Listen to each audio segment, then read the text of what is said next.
Like that.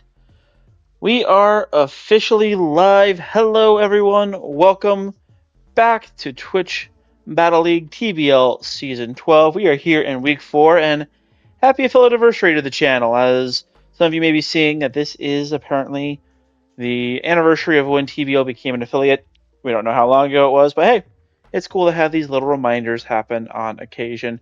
But let's jump right into it. I am your host, Finfin, and I'm here joined by Alice. Alice, how are you doing today? Howdy to the people. I'm doing okay. I had a few internet issues earlier, but I think I may have them sorted, hopefully.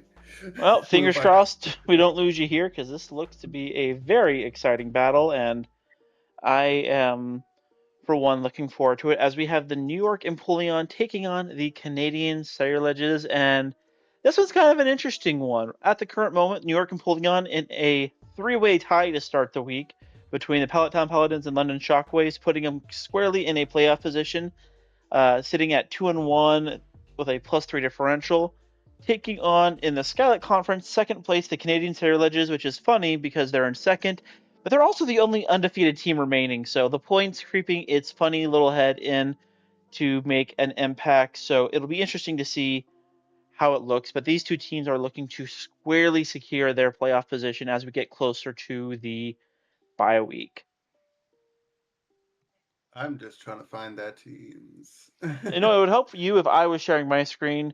So let me go ahead and do that on my end for you as well. Taking a look at it, the New York Empoleons this year have been led behind their Terra captain, Staraptor. Staraptor been absolutely insane this year for them. Staraptor has come to 2 games, gotten 3 kills, only 2 deaths, but it's really taken over the games where it's been able to win. Iron Reckless. Hand, yeah, the Reckless with Terra goes absolutely hard. In fact, I believe it's been the only Terra captain we have seen so far, as Frostmoss has only really made one appearance and not done much. Iron Hands has been a strong competitor for the team with 4 kills, but rounding out the rest of the squad, we have Spidops, Primarina, Iron Moth, Skarmory, Iron Boulder, Donphan, and Meowscarada. This is a team full of iron between the three Paradox Mons. Before we started the stream, we were talking about VGC, and now I'm looking at the Sarah Ledger's team, and I'm like, hold on, are we still talking about VGC? Yeah, they have a very interesting set, and it's worked out for them greatly. As I mentioned, they are the only undefeated team remaining. Right now, their team kill leader is, in fact, the Darkrai, coming all 3 battles and picking up 5 kills. Has yet to be killed itself, but it's got they have a very strong Terra captain in Glacier, who has been an annoying wall and put up a great fight. Rounding out the rest of the team, the other Terra captain is Chestnut. We have Galarian Slowking, Granbull, Ursaluna, Cyclizar, Rotom Wash, Goldango, and the Lycanroc Dusk. And right off the bat, some of the things that stand out to me here is this is kind of an interesting matchup in terms of the bulk and the speed tiers. One of the things that I notice is that outside of Lycanroc, the Canadian Sailor have a lot more bulk in the slower mons. Like last year, the Ursaluna, the Chestnut, those are going to be bulky. They are going to hit hard physically, but they're going to be a lot slower. And so some of Goldoa's bulkier mons might be able to take some hits and actually outspeed them naturally, like say the Donphan or even the Iron Hands in some situations. I think we're going to see Gramble here. Gramble seems really good into this matchup. You've got the Staraptor Gramble is one of your best monsters switching into that. You've also got the Meowscarada, who outside of Flower Trick does not really appreciate being at -1. Iron Hands versus Gramble is very favored in Gramble's side. Outside of like the Poison Jab, I think Iron Hands gets or Heavy Slam. Like, but even then, Intimidate is going to put in a lot of work. uh, See, I have to strongly disagree with you, Alice, as much as I respect your opinion, just because I hate Granbull. I think it's a waste of a mon. I really do. I refuse to acknowledge Granbull being useful. I mean, I've drafted it before and was let down by it, but I do have to admit that this is one of those matchups where Gramble does look good. Yeah, I can see it though. The Intimidate is a great ability. I would argue S tier ability in terms of the draft leagues just for what it can do. It's just the fact that outside of that, you have a decent attack stat out of it, but you don't have much bulk, you don't have any speed, and so I've just never been a fan of Granbull myself. But I have yet to be proven wrong. I've joked with Gold that I think the better fairy type on this team is Terra Fairy Glacier, but that is just my thoughts on the matter. But I do see what you're saying, especially because a lot of the more imposing threats on the Empoleons don't want to deal with the Ground Bull. Meowscarada because it is normally a dark type. The Iron Boulder because it's going to get weak into that Intimidate and is physically frail. Iron Hands weak to Fairy. So it will be interesting to see. Can we also? Gold has managed to draft 5 Pokemon with wings, and only 2 of them are flying type. Yeah, that is a fair point. I mean, well, it depends on what we're calling the wings, because you've got Frostmoth. Are clearly wings. Well, I'm looking at the Staraptor, the Skarmory, the Frostmoth, maybe the Iron Moth, but what is the last Mon with wings? Dumbo clearly has wings for ears. I mean, that is an interpretation to have. I will give you that. But seeing the Canadian Solar Legends here, the big thing that I think is going to really stand out in this match has been one of the things that I think has carried the, I shouldn't say carried, but has been a huge factor all year, and that is the synergy between Darkrai and Goldango. They cover each other's typing weaknesses extremely well, and I think that's part of the reason why Darkrai has not died yet this season, because Goldango is usually able to come in and absorb whatever hits that Darkrai is not wanting to take, and then Darkrai's natural speed allows it to come in revenge and get um, kills later. So it'll be very interesting to see how it all plays I think out. Hand's weak. You think what? I think this is Iron Hand's weak. Iron Hands looks really good into this matchup.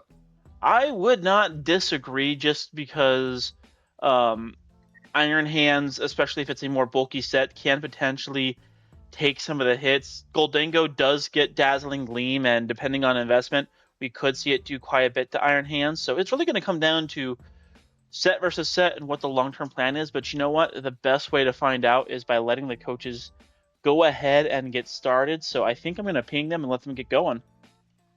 Sure thing. So good luck to our coaches, and let's hope for a great matchup. And if we take a look at the screen, we can actually see that the sets have already been revealed, and we do know who everyone is bringing. For the New York Empoleon, they are going with Iron Hands, Primarina, Iron Moth, Skarmory, Meowscarada, and Staraptor, whereas the Canadian Sailor are bringing Darkrai, Ursalunat, Goldango, Glacier, Granbull, and the Galarian Slowking. I see that Gold has opted with the Iron Hand set that I was considering when I was saying that Iron Hands looks really good here. They are going with the Assault Vest set, which is going to put in a lot of work.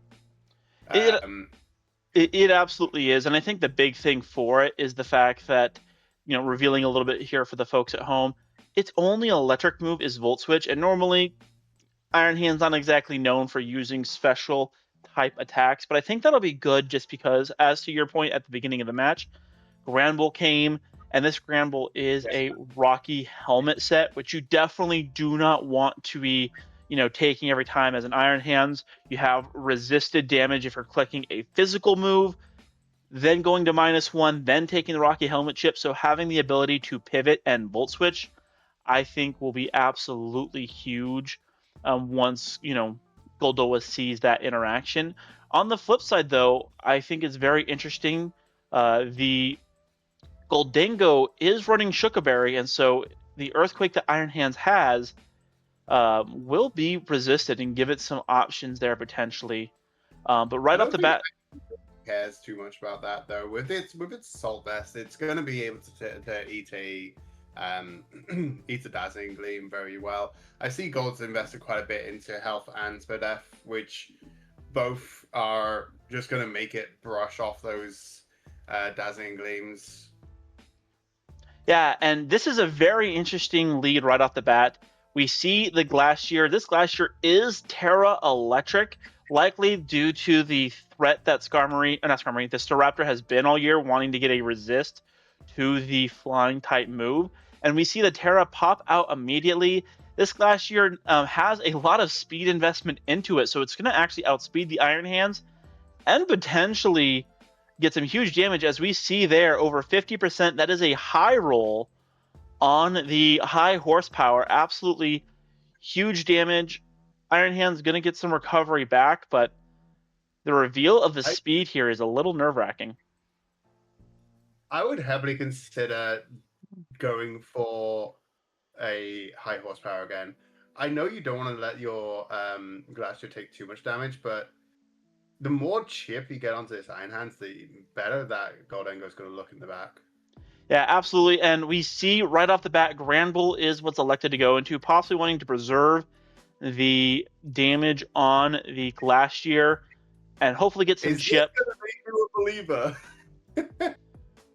Look at that damage. Yeah, not that much, but the important thing is because Earthquake was quick, it's non-stab, but more important, it doesn't reveal the Rocky Helmet, and it saves the Iron Hands some chip. And so I think we would just see a hard swap here, anticipating a play rough. So we see the Skarmory come in, and Super Fang comes out. Rocky Helmet on the Pokemon that's holding a Rocky Helmet is kind of funny. You gotta love it. Now, the big advantage the Skarmory has over the Granbull is, while they both are running Rocky Helmet, the Skarmory has Roost, but because of the speed on the Granbull, it outspeeds the Skarmory, and it can't recover the health that it lost. So, absolutely huge interaction. We're already seeing a lot of surprising speed on this Mon that you wouldn't normally expect here in this position. I mean, seeing that you've gone for the Taunt, do you just switch out here so you don't have to take a Steel type move?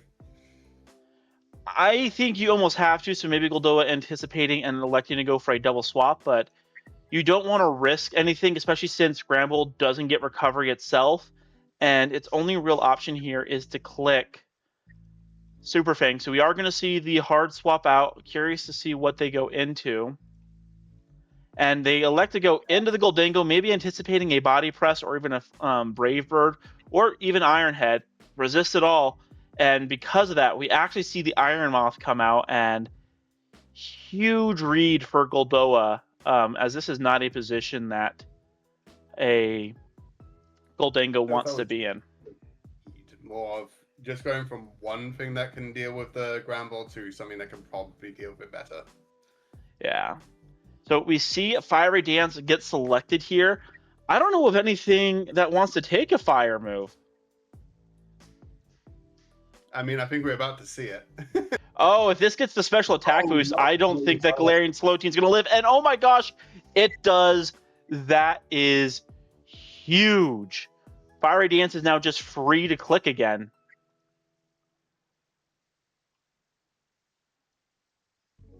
Hold on, what? Oh, right. You must be a few seconds ahead of me because you saw the special attack boost before I did. Very possible, but we immediately see the first kill of the match as Galarian Slowking goes down. Getting that special attack boost right off the bat, absolutely huge, as this Iron Moth is terrifying now. I almost wonder if you go into Darkrai here. I feel like you have to, but I don't think a Darkrai is killing it in one shot. It's got Psyshock, but there's enough bulk on this that Iron Moth without a crit will not go down. And Fiery Dance at this range is guaranteed to kill. So the question is does Goldango, or not Goldango, so does Goldoa make the aggressive read and go for the kill here? Because Psyshock on a max roll is doing more damage. Oh, I take it back. Never mind. I saw how much damage the Iron Moth had on it. I thought it was still at 100, so Psyshock would be guaranteed to kill. So we're going to see It's also Goldoa swap out. We know it's boots, but Gold doesn't know what the item is.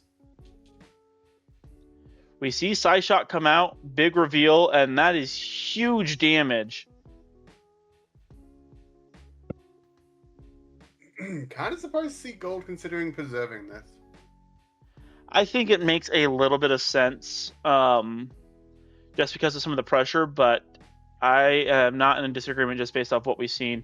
I think the big thing is the fact that it does get the ability to recover with Drain Punch. So if it, is a potential matchup against the Ursaluna, that could be big. But we see the Meowscarada swap in here, and this is where it gets a little spooky. Darkrai guaranteed to outspeed unless Meowscarada is Scarf, and Sludge Bomb has a chance to kill here if it's clicked. But it's spooky because Darkrai doesn't know if this Meowscarada is Scarfed or not, and it's not an uncommon set.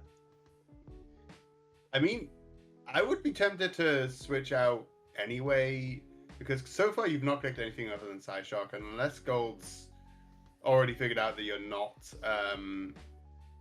choice locked, you can still play the choice locked game.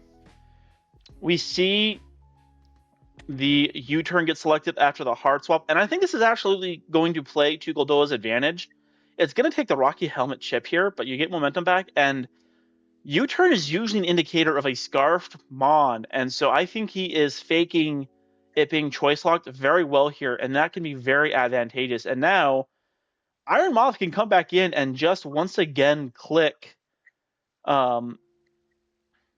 Fiery Dance, and again, nothing can resist it. And I believe the only thing that has a chance of outspeeding it right now is going to be the Darkrai. So it kind of becomes a matter of who are you willing to sack and let go down here. I genuinely feel like you've got to keep in and just try to force as many Life Orb chips as you can. Yeah, I mean, Gramble is going to go down here, but realistically, you had to make that sacrifice. It's just you need Darkrai to be able to come in cleanly. It's done its job though of chipping down that Iron Hands nicely. It has, but now there's not really anything that's going to threaten the physical attackers as much. Now we see the Ursaluna come in now. And revealing that you're unaware means Toxic is kind of free if you're willing to sacrifice the Iron Moth. But like, you can status this with anything. You don't have to worry about what if I get the status. Yep, so we have Unnerve, kind of an interesting set. It also means that the Toxic spikes on the Meowscarada look very good here for long-term play. That one removal option is gone with Glow King going down, and the Punisher in the Ursaluna isn't a set that's going to punish it. And now the Skarmory comes in, and I think it's free to just click a Roost here.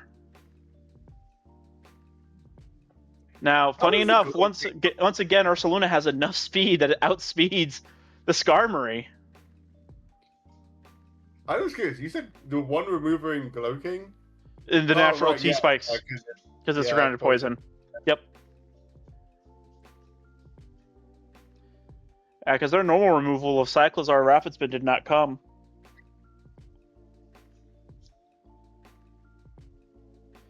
So do we see another taunt come out here? We do. Oh, the sneaky speed on all the low tier speed mons coming out for an absolute surprise. And so these mons are not going to be able to get a chance to recover.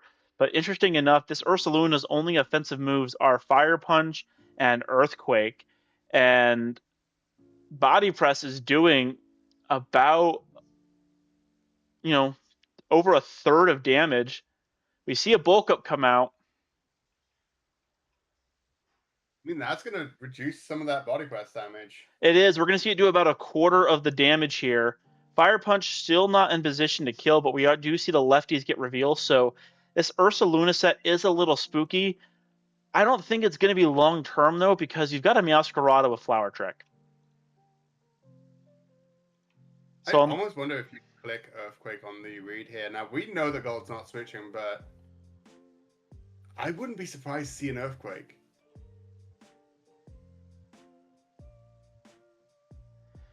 Unless you assume that Gold's going to let it go down, and no, we just see another Bulk Up.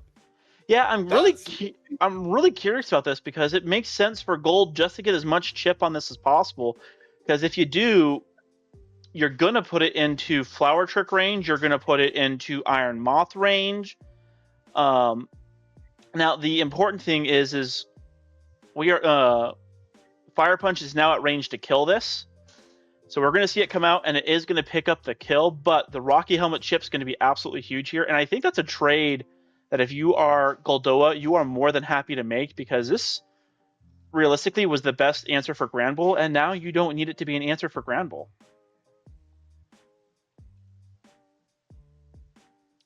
This Staraptor is looking better and better.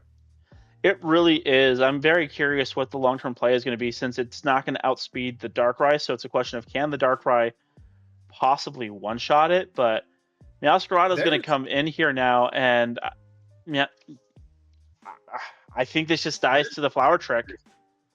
There is chip everywhere, and Gold's not got much chip on any of his mons. Yeah, so I think it's going to come down. It is interesting. Flower Trick on a minimum roll is doing 52.9% of damage. We see it come out. Is it going to be enough to kill? It is. Absolutely huge damage there. Meowscarada picking up the third kill for Goldoa. That means no matter what, there is a maximum of 2 points the Canadian Cyberledges can get. And if Gold gets one more kill, then that means Gold will walk away with at least 1 point guaranteed. And now you're down to 3 Mons: Glastrier, Goldango, and Darkrai.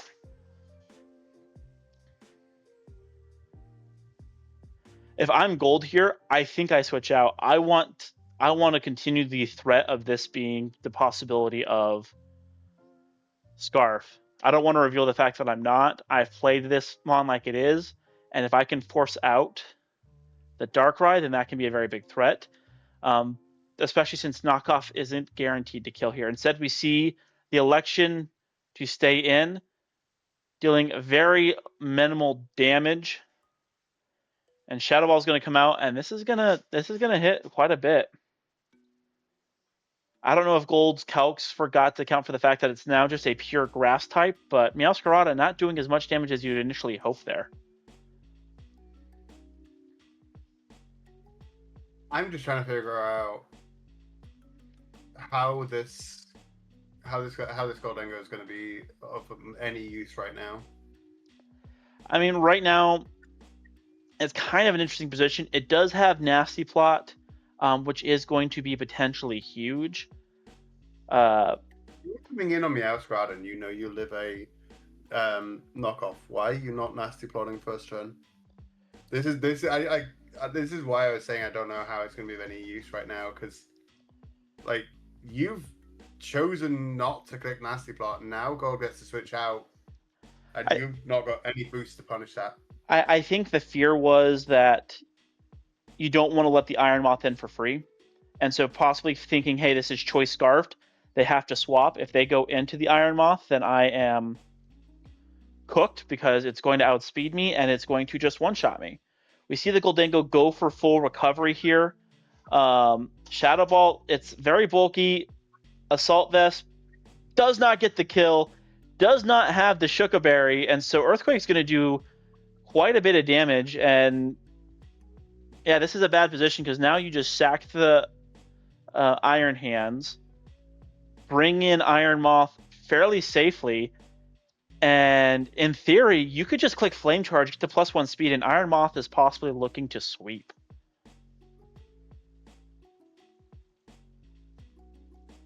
Yeah, I don't really love this position, because even if Iron Moth doesn't sweep, what's left to deal with the Primarina? What's left to deal with the with the Staraptor? Yeah, based off Gold's the position pretty well. based off the damage and things that you've seen, Gold possibly wondering and kind of fearing, but this is where us having the knowledge of the sets is big. I can see by looking at the stats that Iron Moth is not dying to a Shadow Ball. However, the only moves we've seen out of the Goldango have been Recover and Shadow Ball, and so you likely don't want to click Flame Charge to get the speed boost because there's still the possibility that Goldango, say, running Thunder Wave and would just kneecap them on, so it gets a little bit risky. But if Gold can make the read and click Flame Charge, I think the Iron Moth is in a position to, if not sweep, bring Gold near to the finish line. But instead, we're going to go with the safe play of the Fiery Dance. This will pick up a kill. And Iron Moth now with its third kill of the match. And Goldoa has secured, at minimum, 1 point. But I think that there's a decent chance Goldoa is going to be getting a lot more here. Darkrai does come in now, and this is where it gets spooky. I think you have to let the Iron Moth just go down here, unfortunately. I think so. Just because the big thing that you need now is for either Staraptor or Primarina to come in safely, because the Darkrai getting chip damage prior to that is really risky, because this is the fastest thing. You have nothing that outspeeds it, you know that. And so you're going to want to play for a safe option. And so bringing in the Primarina healthy is the best play. You could go for the Meowscarada. That's not a bad play either that I would disagree with in any way. I think that's perfectly fair and valid if you're looking for a Mon to sack, but I think you have to sack a Mon. We see the Psyshock come out. It's not going to do any damage, but this Meowscarada is not going to outspeed Darkrai, so it's just going to click Sludge Bomb. The only way it was going to outspeed was if it was Choice Scarf, and Goldoa has already revealed that it's not. So, barring something crazy, we should just see this go down here to a Sludge Bomb, and that is exactly what we see. Darkrai picks up its first kill of the match. Meowscarada goes down, meaning Goldoa can now only get at maximum of 2 points instead of the 3, but I feel like Primarina here is in a great position to... I was just thinking that you could have gone for a Dark Pulse. You didn't have to go for the Psyshock on the Iron Moth there. I think it was a fear of the amount. The Psyshock is super effective, and it's also attacking the weaker physical side of the Iron Moth. And so you didn't want to risk anything. But now Moonblast can come out from Primarina and just guarantee kill this Darkrai in one shot. Do we see the poison come out? We do.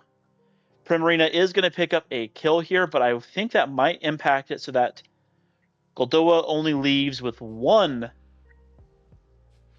or with 2 Mons left, meaning that the Canadian Cyrillages would indeed be able to secure a point here, as it's now Glacier versus Primarina and Staraptor. Glacier is Terra Electric. It is Assault Vest, so it's going to just absolutely kill the Primarina, and Prim is not picking up a kill here. We also know that it is very speed invested, so it's probably going to outspeed this Prim as well. It is actually not. Primarina would actually outspeed the Glacier even if it had no speed investment, just because Prim's base stat is twice as fast.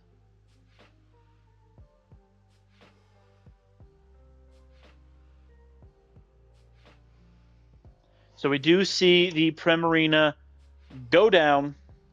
Glacier is going to pick up a kill. It is going to pick up an attack boost, but I don't think it's going to be enough, as the 2 Mons remaining do outspeed it.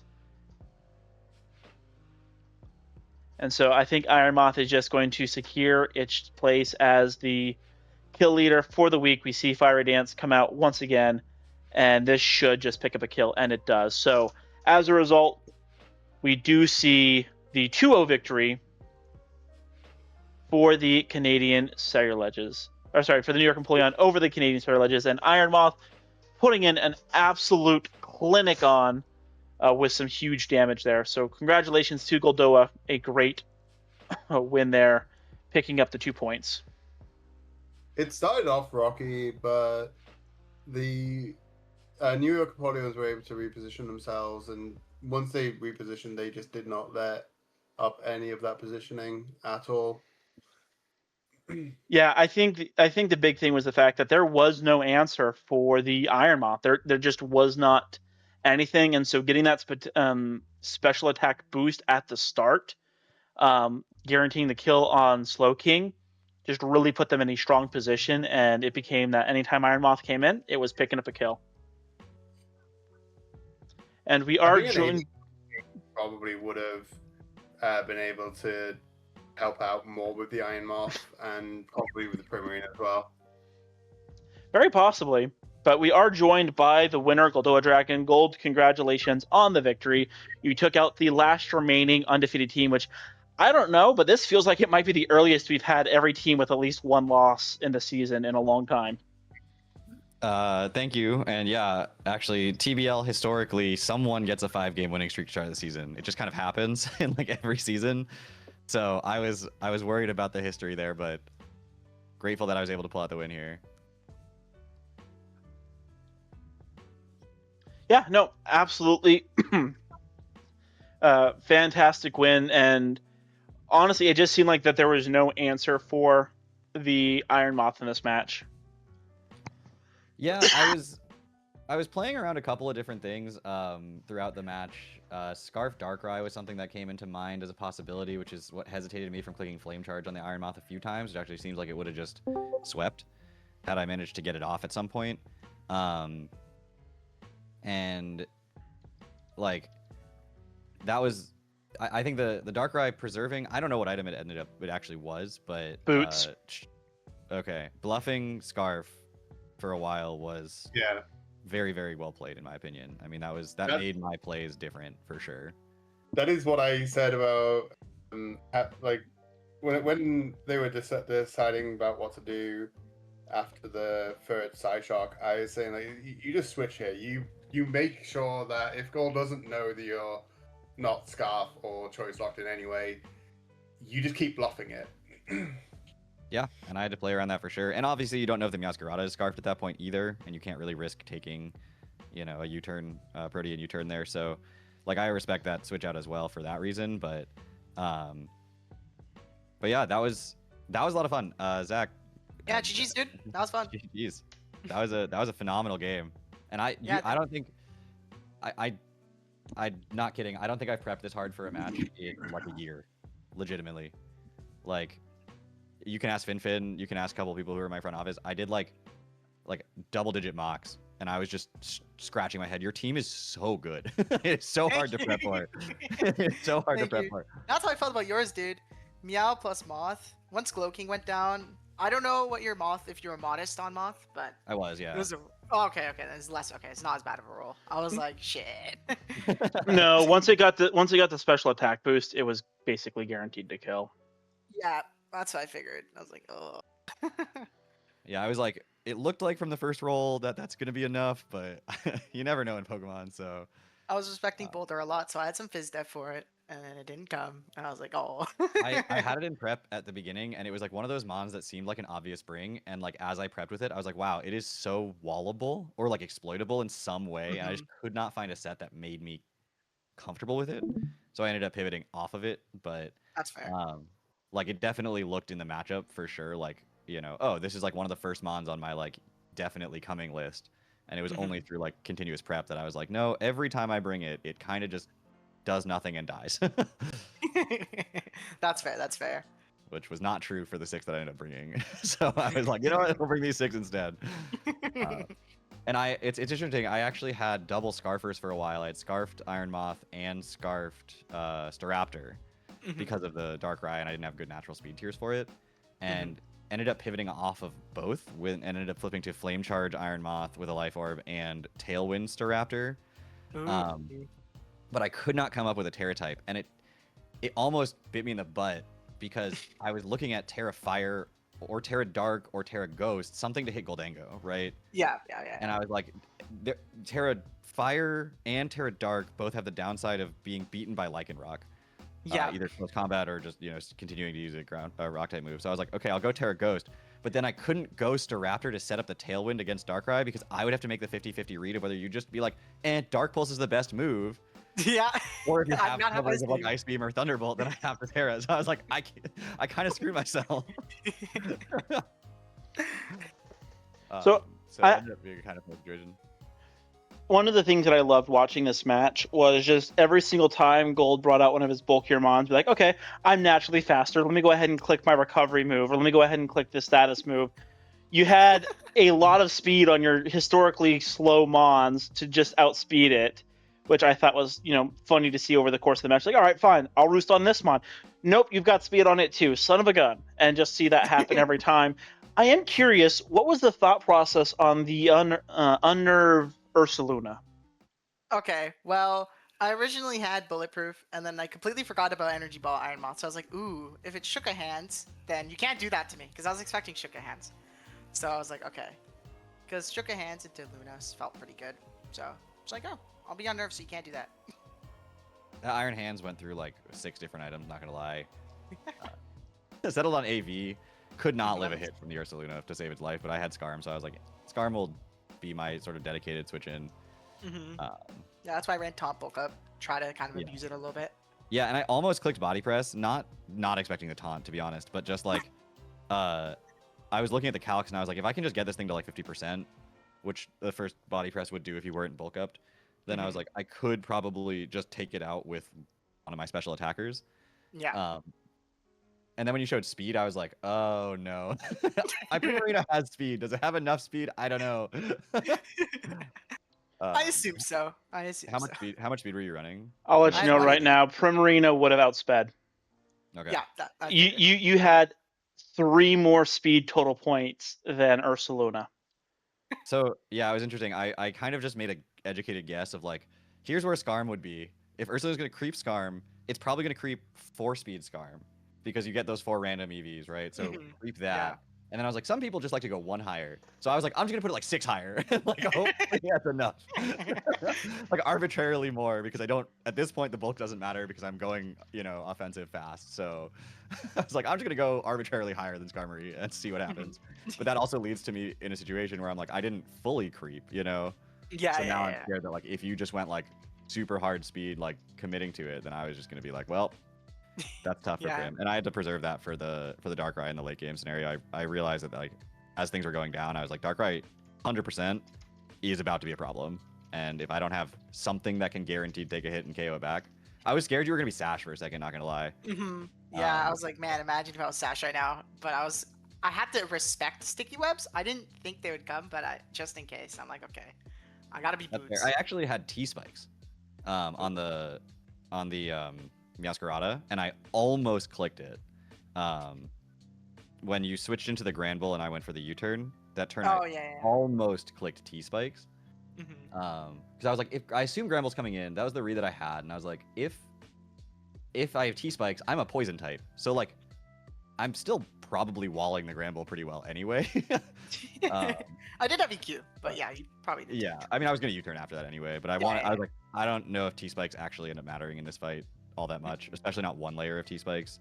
It has to stop like Ursaluna from sweeping basically, so it has to be more than 1 layer. And so I was like, I don't think I have the time to get 2 layers up. So I didn't end up clicking it, but that would have been it would have revealed the boots to me, which would have made me slightly less nervous in the end game. Yeah, for sure.